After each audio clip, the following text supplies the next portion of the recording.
आप देख रहे हैं हमदर्द न्यूज और मैं हूं रुबीना अशरफ। नाजरीन, फिश हार्बर अथॉरिटी पसनी की तरक्की और इदारे की बेहतरी में एमडी सुल्तान अहमद गंगनाड़ी और deputy director finance Altaf Ali Gauhar की खिदमत काबिल तहसीन है।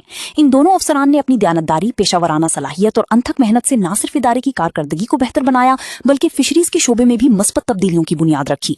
इनकी बेहतरीन क़यादत, शफाफ माली नज़्म नस्क और अवाम दोस्त सोच की बदौलत फिश हार्बर अथॉरिटी पसनी मुसलसल तरक्की की राह पर गामजन है। एमडी सुल्तान अहमद गंगनाड़ी की दूरअंदेश क़यादत और अल्ताफ अली गौहर की मौसर माली हिकमत अमली ने इदारे को मजबूत, फ़आल और मुनज़्ज़म बनाने में अहम किरदार अदा किया है। हम दुआ गो हैं कि अल्लाह ताला इन दोनों अफसरान को मजीद कामयाबियां अता फरमाएं ताकि वो इसी जज्बे के साथ इदारे और अवाम की खिदमत का सफर जारी रखें।